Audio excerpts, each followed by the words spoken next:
My life has become very weird over the last few years or so, ever since I started seriously dealing with these feminist social justice people. Being of the darker skinned persuasion myself, the irony is not lost on me that while my ancestors were dragged here in chains from their homeland by white oppressors, I've ended up having to take the position of trying to defend the descendants of said white oppressors from the darker skinned people that are now trying to oppress them.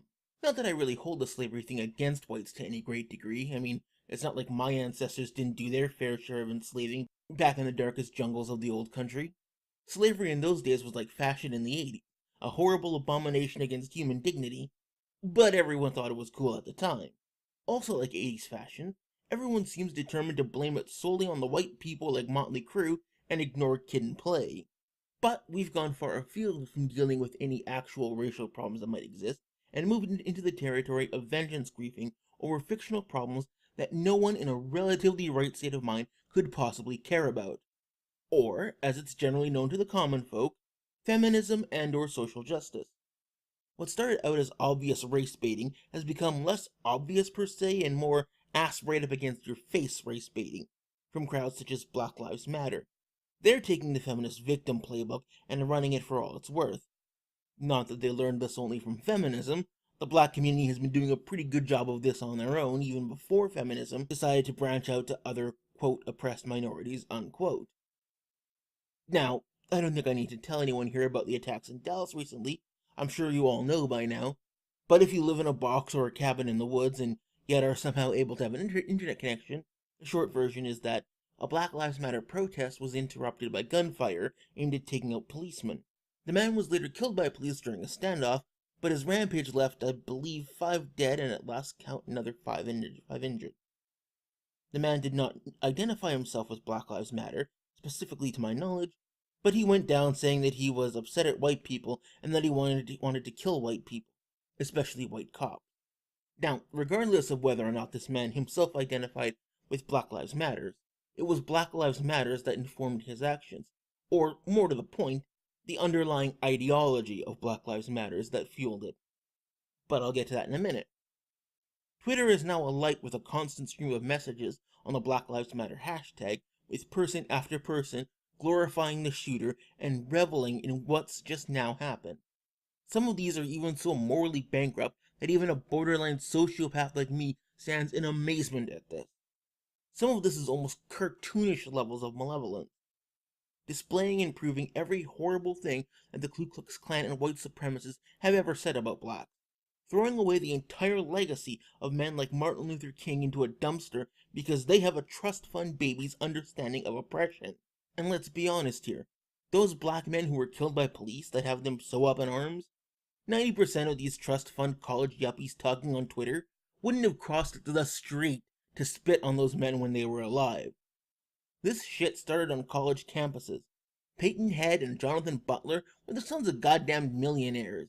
Does anyone really think that they have their fingers on the pulse of the lives and experiences of the average black man in the US? Tell me in the comments who you think they're going to have speaking at their meetings. The daughter of a rich black lawyer who is currently enrolled at Harvard? Or T-Dog from the Upper West Side who just got out of jail for doing a drive-by on these rival gangbangers? Are these people trying to bring better educational opportunities to the ghetto? Are they trying to make the ghetto safer from crime so that businesses will want to move in and invest in the area? Are they trying to do something about the rampant fatherlessness in those poor areas, which means that most kids are raised by single mothers with no father in the home to provide guidance, thus causing their boys to seek male guidance on the streets among their peers?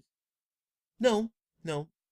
They only care when they get shot by the police, because that's when they're useful to the ideology and the agenda. That's when you get to prance around and watch innocent cops getting killed and feel morally vindicated. You know, you don't have to care about those officers getting killed, and let's be honest here, most people probably won't.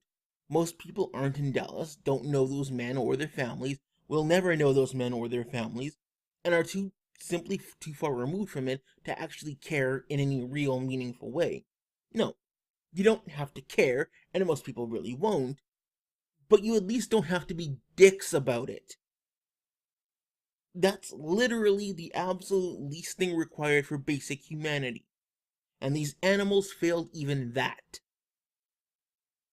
Even white supremacists are making a comeback now, in retaliation for the attack on whites, except now they have actual proof of their claims that they can point to. Well done, people. Well fucking done. In a statement that they themselves put out, Blacklivesmatter has this to say: Black activists have raised the call for an end to violence, not an escalation of it. Yesterday's attack was the result of the actions of a lone gunman. To assign the actions of one person to an entire movement is dangerous and irresponsible. We continue our efforts to bring about a better world for all of us. To assign the actions of one person to an entire movement is dangerous and irresponsible. But not when you're assigning it to the police force of an entire nation, correct? There are not enough fucks in this world to accurately describe my thought processes right now. In a conversation that I had with a supporter on Reddit, he spoke up too and said people should criticize them based on their mainstream ideology, not the extremists. A nice, if not slightly annoying, bit of rhetorical legerdemain that gets employed a lot by people who want to defend or deflect away criticism from their pet ideology. It's not the ideology, it's the extremists. You know, the extremists who use the ideology. The reason that such arguments never fail to unimpress me is not just because they are so completely hypocritical. I mean, let's face it, Black Lives Matter is entirely founded upon the idea of assigning collective blame. So is social justice, and feminism in general. They are all collectivist ideologies. So for them to try and defend their ideologies by saying that you can't hold them accountable for the group is superhuman level mental gymnastics on their part. More to the point though, it's not just that this is hypocritical, it's that it is simply not true. You can hold a group accountable for the actions of some of its members. Sometimes. This is one of those nuanced things that ideologues and idiots like to try and make black and white, but it depends on what you are holding them to and what the argument is. For instance, in the atheist-theist battleground, it's a typical tactic of the more fundamentalist theists to try and claim that because Pol Pot or Stalin were atheists, that this is something bad about atheism itself, because my side often points to religion as being responsible for quite a few things that they have encouraged and done over the years. Just a few. The reason that this comparison doesn't work is because atheism means nothing more than a disbelief in a deity. That's it. That's the only common thread between atheists. There are no teachings, no rules, no gospels, no dogma. Some atheists are rational, some aren't. Some are social justice warriors, some aren't. The only common thread among atheists is that you don't believe in a god. So unless you're going to claim that it was the lack of belief in a god that caused men like Stalin to do what they did, you can't hold atheism accountable for it any more than the fact that they had dark hair. You have to actually show a link of causation between what they did and what trait you're trying to attribute it to. And if you could show an actual causal link between atheism and genocide, well, okay, then you would have a point. It would be fair to, say, atheists, you gotta fix this shit. This is a common and very annoying tactic that shows up with some of the more social justice-y or feminist-leaning people in Gamergate as well, when people hold these ideologies accountable. They'll say, oh well, see, you're just doing the same thing now as when the SJWs point to Gamergate and call them all misogynists because of a few letters or blog posts. No, it's not the same, for the same reason it's not the same with atheists. Because it's not true. Because they cannot show it to be true. When Anita Sarkeesian and Brianna Wu and all those make these blanket claims about Gamergate harassing them, or Gamergate being terrorists, or whatever they think Gamergate has done to them this week, they cannot justify them on any level, because Gamergate doesn't do these things that they're saying, does not encourage them, has actively moved to attack people who do these things, even people who do these things to the enemy. Gamergate condemns them, goes after them. Now, if they could show that Gamergate, as a general rule, condones those things, or encourages those things, and could actually, demonstrate it more than just, well, derpity-doo, then they would have a point. If they could actually show that this was normal, and Gamergate was complicit in it, then they would have a point. They would be perfectly valid in pointing to the group and saying, hey, fix your shit, or, you know, they are accountable for those few that did this under their name, and they are accountable for their association with this group that encourages these actions. But they can't, because what they are saying is not true. That is the principal distinction that people like this refuse to make, so that they can defend their pet ideology, so that they can get away with not having to deal with their own shit.